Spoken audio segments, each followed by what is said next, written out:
Viewers আসসালামু আলাইকুম। যে যেখান থেকেই দেখছেন, তারিকুল ইসলাম তারেক আপনাদের সঙ্গে আছি, সাথে আছি সেই প্রত্যাশায়। ভ্রাম্যমাণ বিশ্ব সাহিত্য কেন্দ্র সত্যিই ভালো লাগছে যে প্রতিটি উপজেলায় যদি এরকম আসলে ভ্রাম্যমাণ বইমেলাটা যদি হয়, উদ্বোধন হয়, চমৎকার, সত্যি খুবই ভালো লাগবে।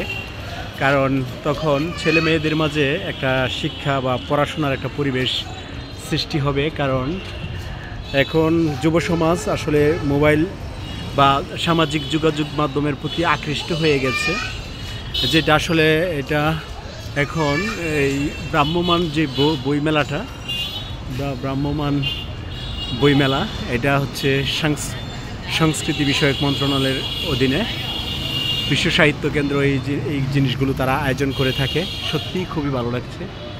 আমি দেখে আসলে সত্যি অভিভূত হয়ে গেছি, কারণ এটাই প্রয়োজন ছিল প্রতিটি উপজেলায় এরকম বইমেলার আয়োজন করা হোক, এবং যেন এটা প্রায় সময় থাকে। সেই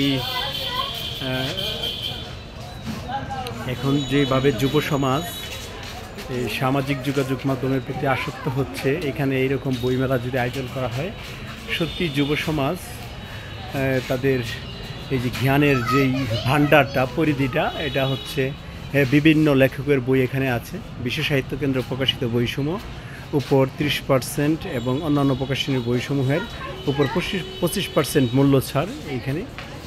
তখন যুব সমাজ তখন এই বই পড়ার প্রতি উৎসাহী হবে এবং আকর্ষণ বোধ করবে।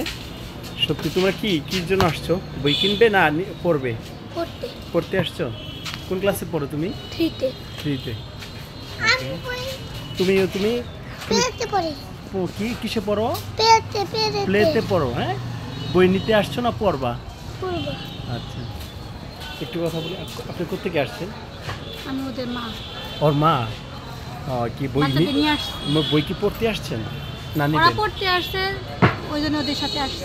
আচ্ছা আচ্ছা, কেমন লাগছে আসলে? এখন তো যুব সমাজ আসলে সামাজিক যোগাযোগ মাধ্যমে। আপনি কি কোনো চ্যানেলে আছে? হ্যাঁ, না, আপনি বলতে হবে। আপনি যদি কোনো চ্যানেলে থাকেন তাহলে আপনি